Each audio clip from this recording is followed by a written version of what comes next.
On this episode of AV Week, using the same manufacturer throughout a brand new install, why some integrators aren't doing managed services, and making audio and lighting a key point in your AV designs. All that and more.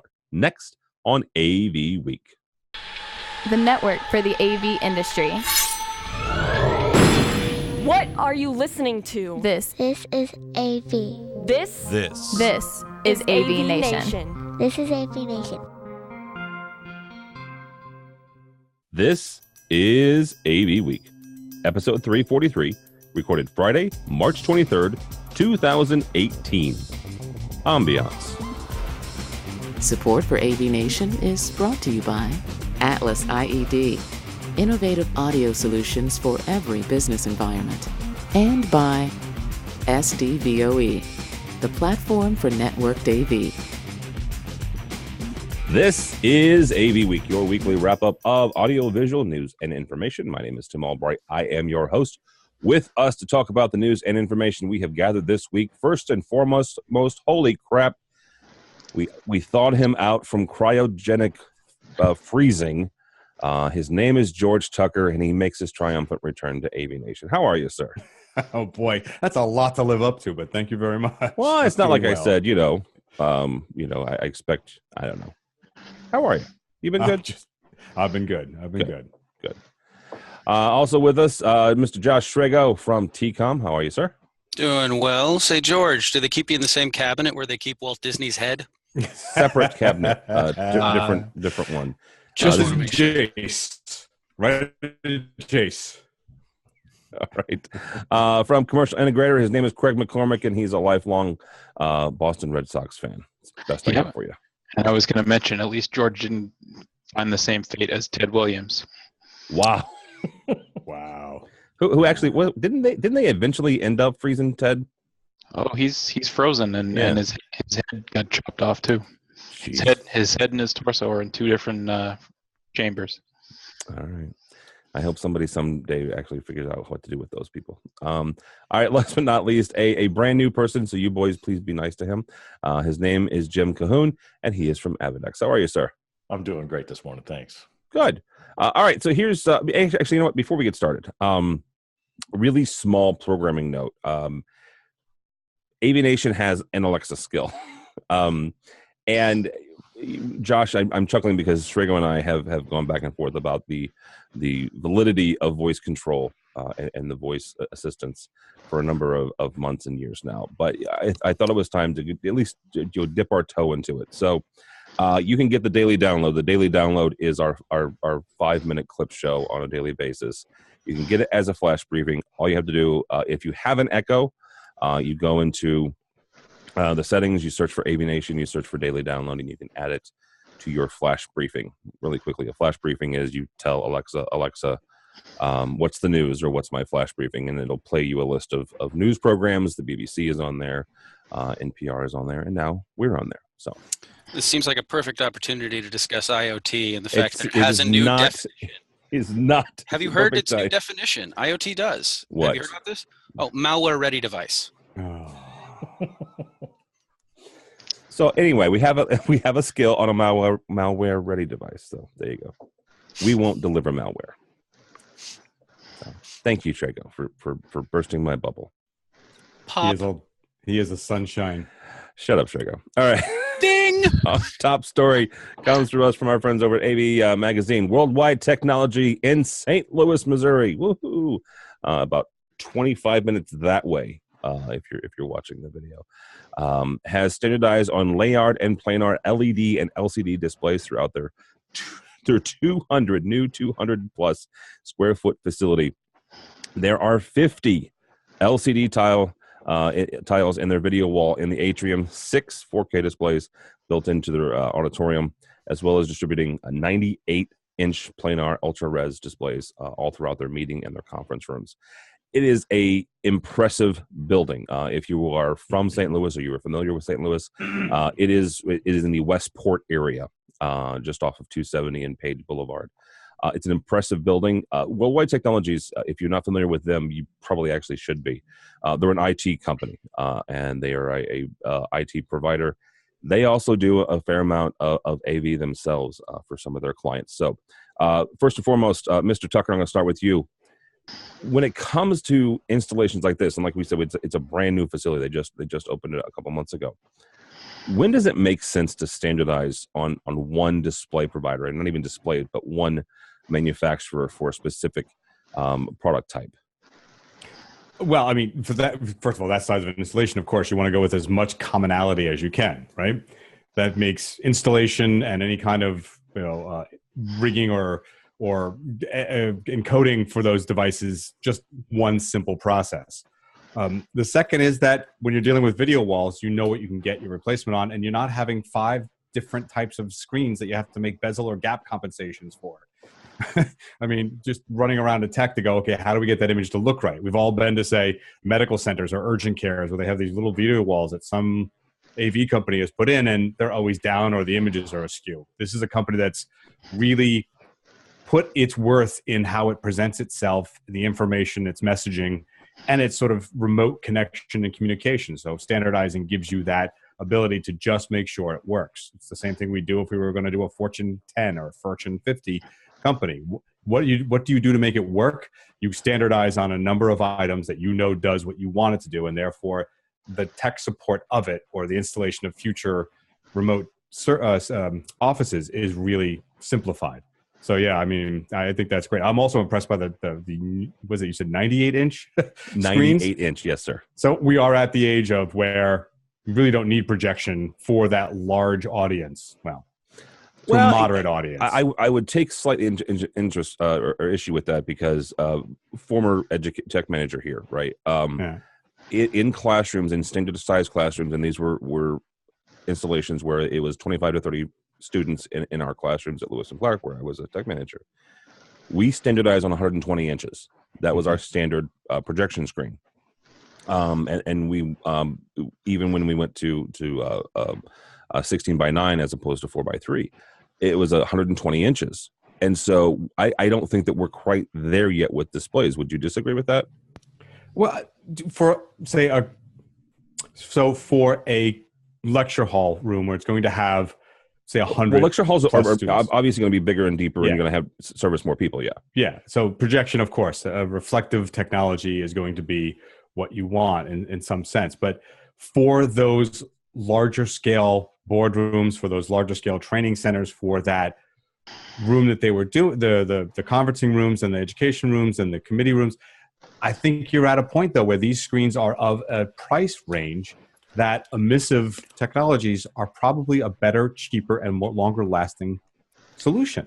The price of those 98-inch displays on average MSRP is $22,000. Yes, and what do you get for it? You get really crystal clear, high resolution images. As opposed to a fixed ambient light rejecting, because it's a fixed screen anyway. Why do you need a motorized screen? So now you slap a fixed ambient light rejecting projection screen on the wall and buy a $7,000, 5,000 lumen projector, and you get a much better image potentially, as well as something that's actually compensating for the light in the room, as opposed to reflecting that image. So okay, but hang on for a second. There's advantages to those. The light rejection might be a red herring, because emissive and reflective technologies, they both handle ambient light differently, and if it's a strong enough emitting technology, it's going to handle ambient light pretty darn well. Am I wrong? These things are usually around 500 nits, sometimes down to 300 nits, depending on the quality of the display. So you can still get potentially a brighter image, and depending on the room, because if you're talking about a high profile room, I mean, and Jim can specifically speak to this more than I think anybody here, which is how many times are these rooms 3 glass walls? And that's the big problem, is the light direction for the ambient light, because anymore, a conference room, a classroom is a gateway for light into the core of the building. And so you really have a lot of issues with respect to light direction. And reflection then becomes a problem on the shiny surfaces that most of these flat panels have as well. So there's a real combination of challenges. The light rejecting screen surfaces are really designed to reject light from the top, and they do a moderately good job from the side, but you got to throw a lot of light at them to get a real bright image back. So good news is the projectors are a lot less expensive these days for bright projectors. Yeah, I think that's actually where a lot of the cost savings. Well, when you compare, displays with projection, you look at that overall cost and the total cost of ownership. Um, whereas if a 98 is $20,000 MSRP, there's a lot of projector you can buy for that. Mr. McCormick, I'm going to bring you in on this and ask just a simple question from your perspective.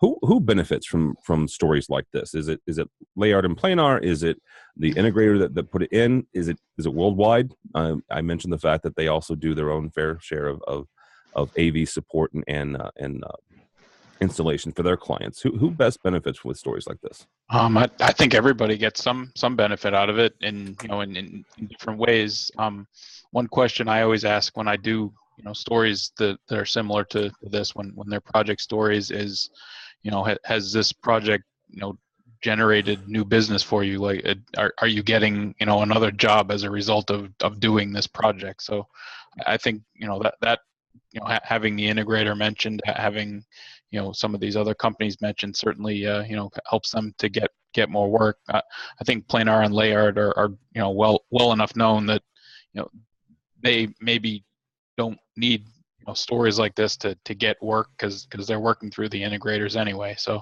but I think it maybe helps the integrators, and it helps worldwide.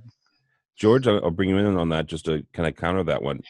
As a manufacturer, George works for Aurora Multimedia, as well as people may know Aurora, they may not know all the capabilities. So wouldn't stories like this help you and your clients and say, hey, look what we can do, or look the fantastic thing that we helped create?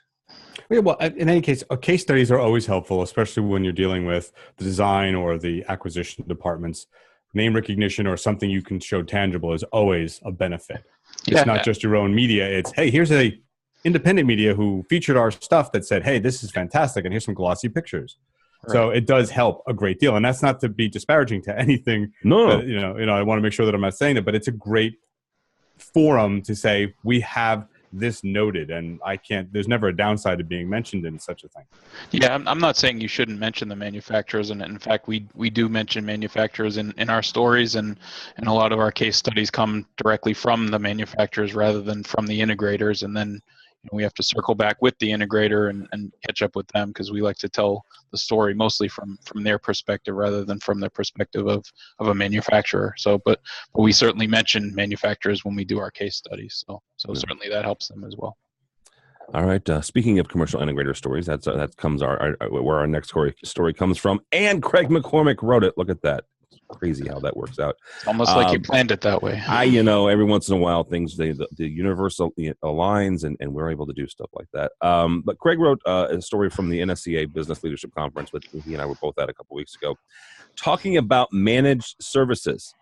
It's a little bit more of an editorial than necessarily a news story, but he writes, quote unquote, "What's your excuse?" He's talking to you, the integrator. What's your excuse? We've been telling you for years that your competitors are offering managed services, and yet you're still not doing it. Unquote. The article is a breakdown of one of VLC's sessions on creating a managed services business model. Greg, we'll probably end with you, but I want to bring Josh in on this. From a consultant side, and you also been an integrator and a work for manufacturer, why aren't integrators doing more managed services? Do you want me to be general, or do you want to talk about my region in particular? Do both. Okay. In general, resources. Okay. Having the resources to build an entire managed services team, you can do it on an existing platform.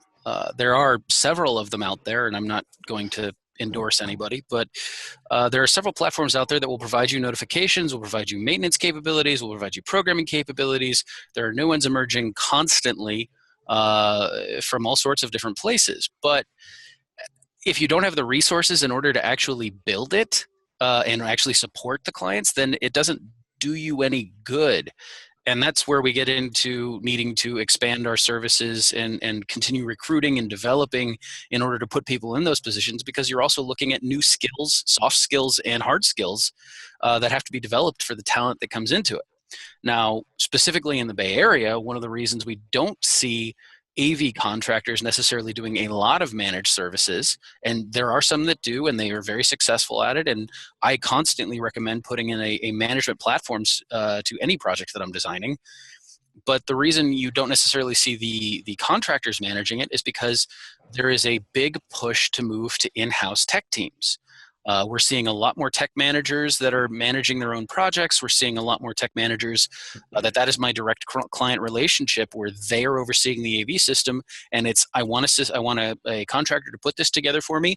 I want them to build out the managed services platform for me, but then I will maintain it myself, and I will deploy my team as necessary in order to execute whatever needs to be done as we continue to move forward, both for maintenance purposes and expansion purposes. So those are the two reasons why I don't see as many contractors doing it. It's a hard threshold to reach, both for size, skills, and just generally being able to support a client of that size that's willing to invest in that ongoing resource.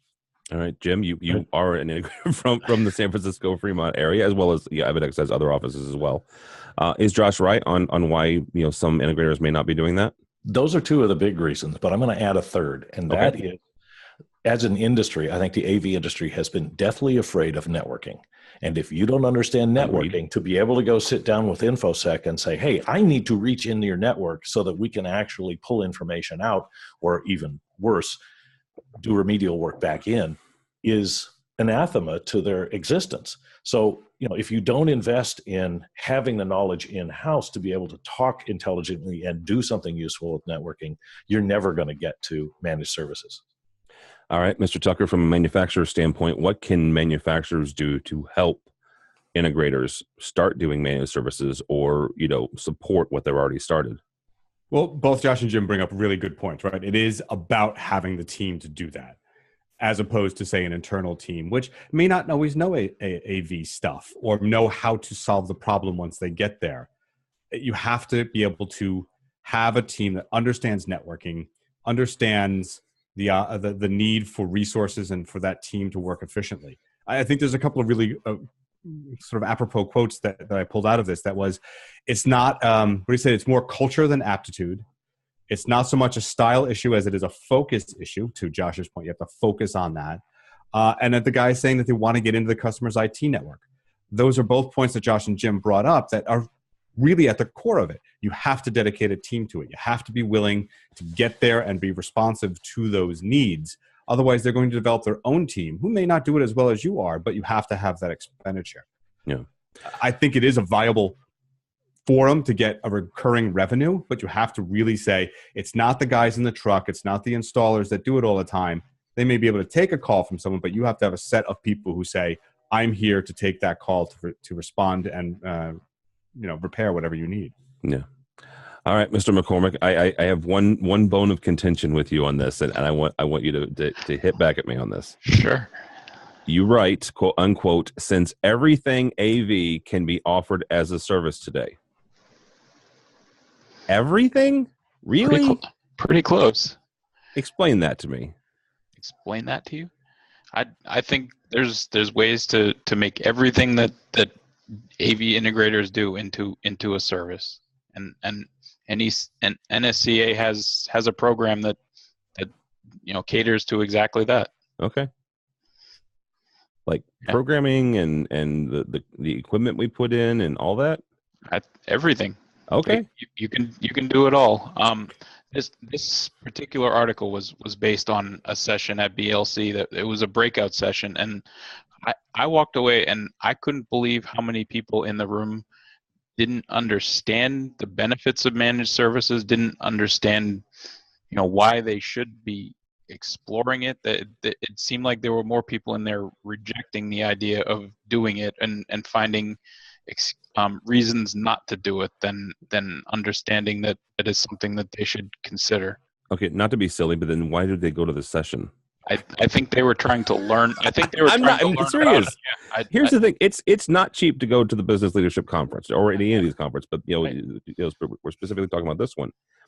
And you have a slate of possible breakout sessions. Craig mentioned specifically to the BLC. You have several general sessions, right, where everybody's in the same room, and then you have 3 or 4, depending on the time in the afternoon, different tracks and different areas you can go to. I went to go see one with Vern Harnish. Vern spoke in the general session, and then he had a breakout session because I think he's a great author, and I've gotten a lot out of him. But why would you go to that if you're disagreeing with it? Yeah, I think they were trying to understand it. I just think that they weren't kind of getting that there's benefit to it. Obviously, the panel and kind of the leaders of the session were companies that have done managed services for a while and are doing it successfully, and they were offering what they I think thought were simple tips on here's how you can get started. And I couldn't believe the amount of people that were rejecting what they were saying, or kind of countering them and saying, well, we can't do that. There's no way we can do it. And it may be in most cases a staffing issue. I don't know, but it sounded like they just didn't want to do it. They didn't want to. It was surprising. If you always do what you've always done, you'll always get what you've always gotten. Exactly. To that point, Tim, real quick. Yeah. There's an aspect of this we haven't looked into, which is what's your contact with the client once the job is done? A sales guy that calls up occasionally going, how you doing? Well, it depends on whether or not you have a managed services contract, Exactly. right? So the managed service person is like a tech support person. Well, first of all, it takes a specialized skill to say, I can see the system, even when I have a diagram in front of me, which we know it doesn't always happen, but I can see the system and be able to help you through the process by knowing how to visually see that in my head. But it's also one that can write down saying, client X has called on a continual basis about this issue. That's an upsell. How do I solve that? And what do I sell them next to make sure that that is resolved? Most often, it's not an issue of design deficit. It's an issue of, this is a new thing we need. This is a new business thing we're doing, and we're not meeting with. So, hey, here's a plan for you. Here's what's going to cost to do it. When can we do it?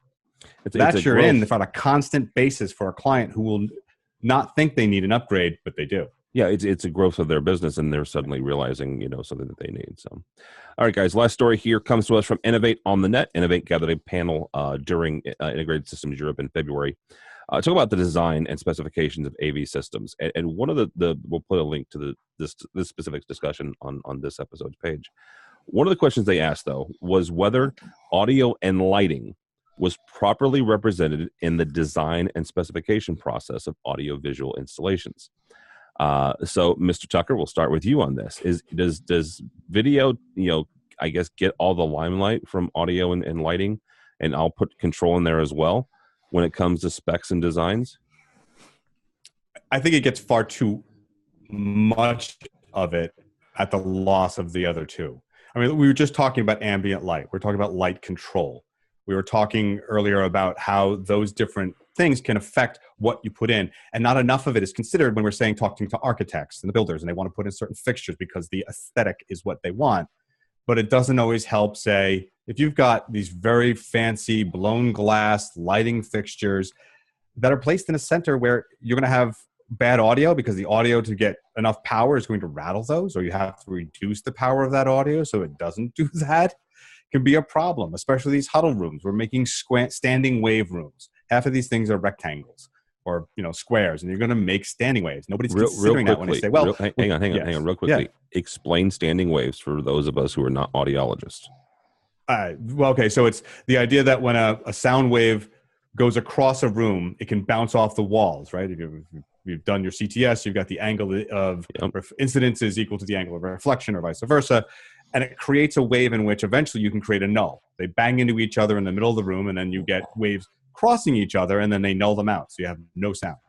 Well, don't just focus on the null, focus on the node as well. Exactly. Well, yes. Now you're getting, but that's the basic description of what happens with that. But that makes it sound terrible, in short. Lighting also is one of those, in the session they were talking about, the moderator said, quote, we don't see it like a display. Light is sort of invisible. But it really isn't, because the color dictates tone, it dictates feeling, it dictates the atmosphere of the room.